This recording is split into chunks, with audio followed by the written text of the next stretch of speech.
अध्यात्म आत्मा का ही भोजन, आत्मा का ही ऐसा ज्ञान होता है जो आत्मा से उपज कर जीवन को भाषा दे देता है, जो अगर बुद्धिहीन भी हो तो उसके भी मुख से फूट पड़ेगा।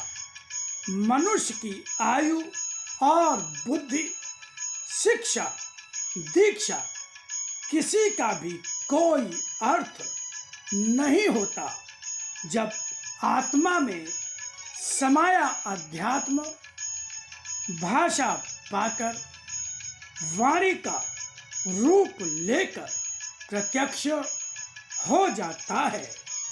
सत्य के भक्त हो तुम तो स्वयं सत्य बनकर संसार को सत्य के प्रकाश से भर दो।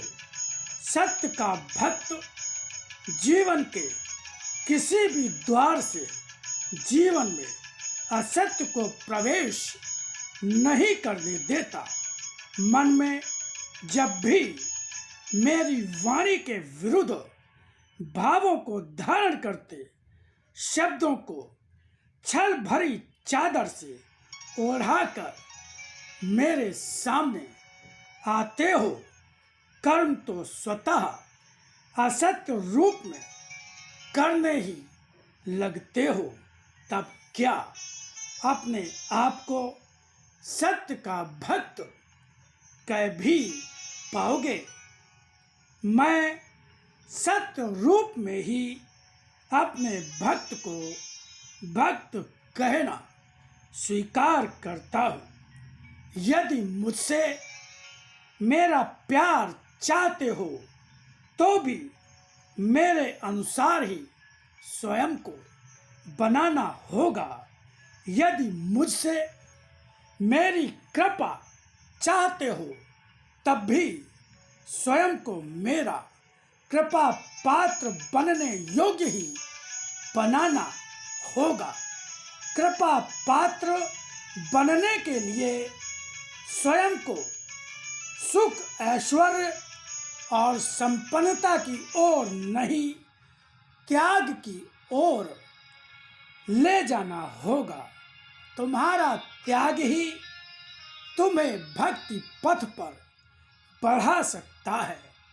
जब त्याग के लिए मन को तैयार कर पाओगे, तुम्हारे मन पर चिपका असत्य स्वयं छूटकर गिरने लगेगा, क्योंकि त्याग जिन वस्तुओं का चाहा है, जिन वृत्तियों का चाहा है, जिन बाधाओं और कर्मों का चाहा है, वह त्याग की भावना दृढ़ होते ही स्वयं होने लगेगा।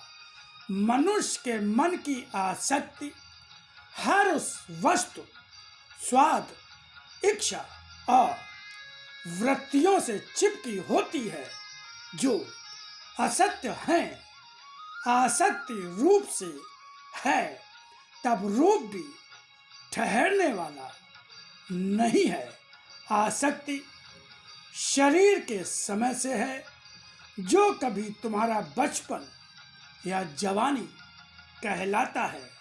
क्या वह समय रुक पाएगा, या तो तुम्हारे हाथों या सारे अंगों से पकड़ा हुआ भी फिसल जाएगा, तुम्हें पता भी नहीं चलेगा।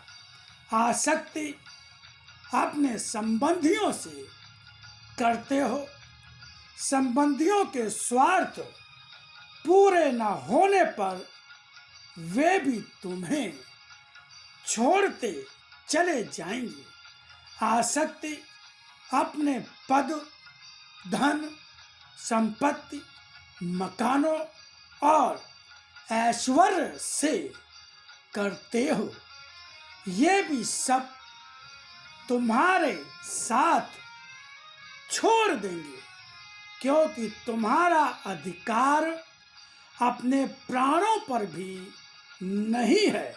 जो शरीर को जीवित कहलाने का नाम देता है। जब प्राण शरीर को छोड़ देगा, तुम्हारा पद, ऐश्वर्य, संपत्ति, मकान सभी तुम्हारा साथ छोड़कर किसी दूसरे के हो जाएंगे।